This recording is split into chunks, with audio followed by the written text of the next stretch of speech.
Welcome to Code of This Planet. This is just a short snippet of our podcast, Edited Truth by Free Speech Geek. If you want to see more, check out Edited Truth on our YouTube channel, as well as your podcast catcher of choice. Now let's get into it. Let's move on to the main subject of the week, and that is our favorite soundtracks from late 90s, early 2000s. Soundtracks, OSTs, when OSTs actually meant something, when they would put $20 to $30 million into a music video for the movie. You know, you'll never see that anymore. Nope. When almost like they would even have like the music video where it's almost like a side story to the movie, or almost. A trailer in ways. Trailer, yeah. Remember Puff Daddy playing with Jimmy Page for that cover of, I think it was Black Dog? Uh-huh. Or, I think, yeah, it was for the Godzilla movie. Oh, the We Ain't Going Nowhere. I don't think that was it. No. It was because he plays it over. Is that the same one? I thought that was. No, you're right. No, that's not no. it. No, you're talking about Black Dog's Godzilla that, ones. Yeah. Da-na-na, Yep. da-na-na. You're right. Yeah, so that's for Godzilla. Like, that was that one Godzilla movie with Matthew Broderick. Yes. Godzilla, not 2000, but the one that came out in 1999. Exactly. All right, my number 5 is actually one that got me into a couple of different bands. It's the 2001 soundtrack for The Royal Tenenbaums. Interesting. This is interesting. Okay. So this one is the soundtrack that got me into Nico and like the Velvet Underground. Because it says like Nico on there, Velvet Underground, obviously. There's Elliott Smith is on here. This is the first time I've heard Elliott Smith, and my favorite Elliott Smith song, which is Needle in the Hay. Yes. So that was the Hay's in there. Yeah, that's my one. So that was kind of cool. A classic Judy as a Punk by the Ramones. Fucking Wigwam with Bob Dylan. The fact that those are both in there. But then this was the piece of resistance of why I like this soundtrack. It has The Police and Thieves by The Clash, and I was just like, yes, the soundtrack of The Clash is always a win for me.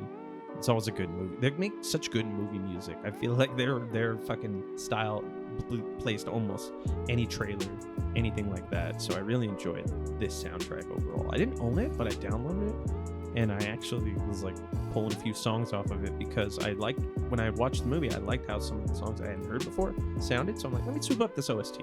Let me give them a try. Let me play them up. Let's get some of their music.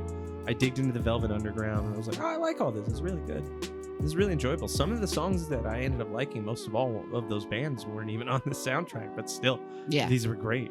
I think it's of Wes Anderson's soundtracks, it's my favorite of them. What's your 4? All right, my number 4 is a fucking banger of a soundtrack. I think you might even be surprised by the fact that I even picked this, but it's Night at the Roxbury. Oh shit! Fucking Night at the Roxbury. That is a great one. I'm telling you, this, I actually, my cousin had this CD, the soundtrack, and I burnt a copy of it. Yeah. Like on our old IBM computer. It was like one of the first CDs I copied, and it was great. I used to listen to it all the time. Like, there's just something about that weird 90s house music that's just great. There's just so many bangers. Like, let me go through this list for you here. We got some fucking some beasts. Make That Money by Rabbi Rob's Club World. Bam Boogie by Bamboo. Sure. Here we go. You're gonna like this one. This takes you back. Careless Whisper by Tamir. Oh, yes. That's a classic. Let's see. A Little Bit of Ecstasy by Jacqueline Enriquez. Here we go. Be My Lover. Everybody knows Be My Lover by La Bouche. Yes. A Beautiful Life by Ace of Base. Fucking Ace of Base. I love Ace of Base. So that was already like, oh, cool. You got Ace of Base on there? That's a great soundtrack. What Is Love by Hathaway. Yes. Everybody remembers that. This Is Your Night by Amber. Which is a jam. Fucking jam. Pop Music by Third Party is all right, but Insomnia by Faithless, that's a good one. Do You Think I'm Sexy? The Rod Stewart fucking trance remix, which is a fucking great remix. Oh, shit. That is a good one. I listen to this to this day still. Like a week ago I had that on. Disco Inferno by Cyndi Lauper is actually pretty good. Okay. Surprisingly for her later in her career. What Is Love by Hathaway, again, the 7 remix. And then Where Do You Go by No Mercy. Where Do You Go, yeah. Perfect way to fucking end that soundtrack, man. Ooh. It's a good fucking track, man. It's a good OST all over. I could put on all of it. That music, though it is very much a product of its time, it still feels timeless. You put it on, you're like, you come alive. You're just like, this is great. You feel the emotion, it feels raw, and you're like, this is the dumbest movie with the most profound soundtrack. You could like put it to your like breakups and your family moments and your heart-wrenching tribulations. But then you look at it to what it plays, and you see Chris Kattan, and we were talking about Will Ferrell earlier. It's like, this is him in his infancy. You see that, and it's like such a weird juxtaposition. They just don't line up. Like, the music just doesn't fit for the people they are, and that's why that movie is so jarring and casual, or I guess I could say comically, a mess. So much a comical mess. But it's enjoyable. I like that movie. I like that music with it. I would not disrecommend it. I would say it is very much a 90s movie, and those are very much 90s songs. So if they still speak to you because you enjoyed that music originally, then it still will. But I don't know. I could see a younger person being like, I don't know about any of this music. But this one is a little more on the skit side, but it's still got some, and not all of them are completely perfect. There are a few songs on here I'm not so great about, but the ones that kick are perfect. And that's Shaun of the Dead soundtrack. Now, I fucking love this soundtrack as like a background, kind of just chill and do things, because like the skits are always funny and they keep you in the mood of like just motivated to do stuff because they keep your energy high. But then when the songs come on that you like and you know, they just fucking take you away. They have fucking like, some of my favorites was like Ghost Town by the Specials, and then fucking Mr. Mental by the 80s Matchbox Beeline. Disaster. Well, Matchbox Beeline Disaster is fucking... Say the whole thing. Well, Put respect on it. That's true. Do the whole thing, because fucking that song is like, it kicks off and it's like, it feels like it's like a fucking chase, like you're fucking chasing someone. Yes. Like I feel like you're doing a fucking bank heist. And then Panic by the Smiths was perfect because of how the zombies are breaking out and how everyone's reacting. The thing that I really wanted to get right off the bat was because it had 2 Queen songs on it, and I thought that was like fucking perfect to double up on for the way they used it in the movie. Like Don't Stop Me Now was pretty good, and You're My Best Friend was like kind of tragic, but it worked perfectly. At the end, it was like that worked. That worked so well. But probably the most iconic is like one of the ones from the movie that was used as a skit that actually made it in as a real song was White Lines by was it Mel Mel? Yeah, Mel Mel doing White Lines. That actually became a skit in the movie that people quote very often, more than they probably quote the song.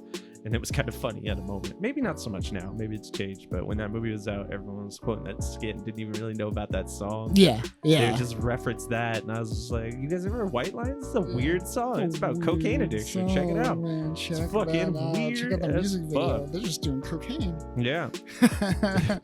Oh my gosh. All right. So my second one is where things got a little more interesting, kind of in the vein that Royal Tenenbaums did, where it showed me some bands for the first time. And that's fucking Train Spotting. This OST is full of so many gems that I had never listened to before. I had never heard of Joy Division. I never heard of fucking Iggy and the Stooges. I was going crazy when I fucking put this on. I was like, okay, I need to hear all these back catalogs of the people working on this, because I had never come across that kind of intensity and that raw feeling in that genre of music. It's the perfect type of music that I liked, and from like The Cure, essentially.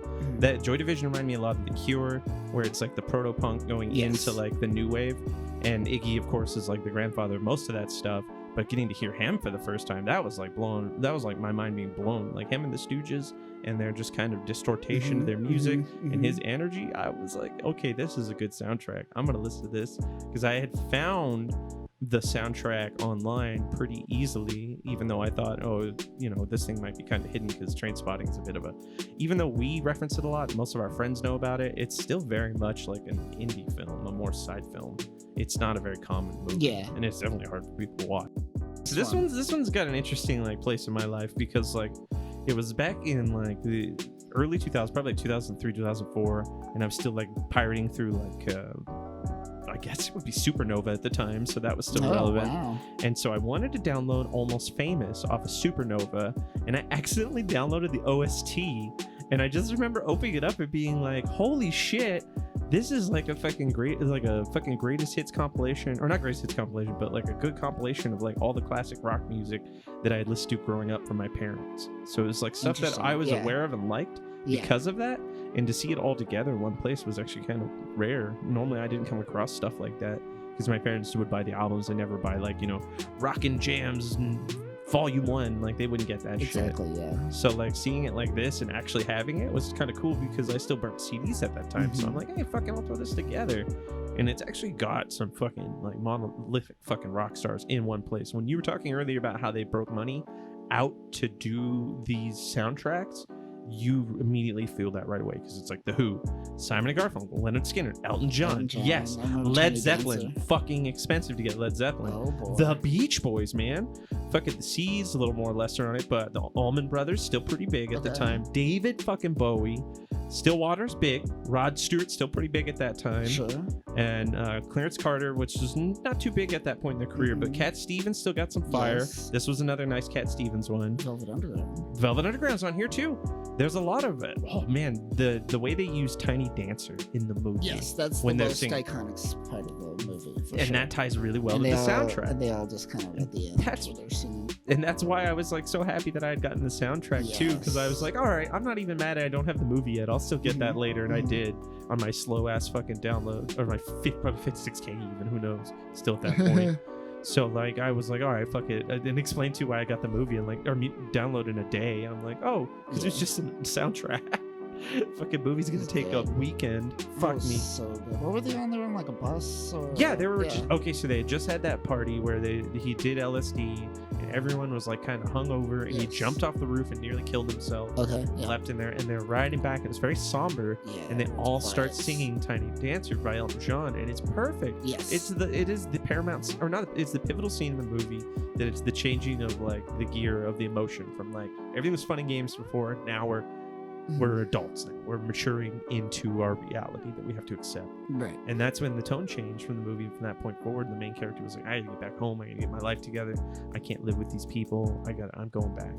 And it's it's such a good movie. And I enjoyed it. I really wanted to watch it, but man, listen to the soundtrack was a good thing to tide me over. Yeah. It really was. I fucking burnt that to a disc and had it in my car rotating around for a while. It's one of the best soundtracks in my opinion. I agree. Yeah, that's up there. Yeah, because it's got all fucking like really like iconic fucking bands. I don't have this famous.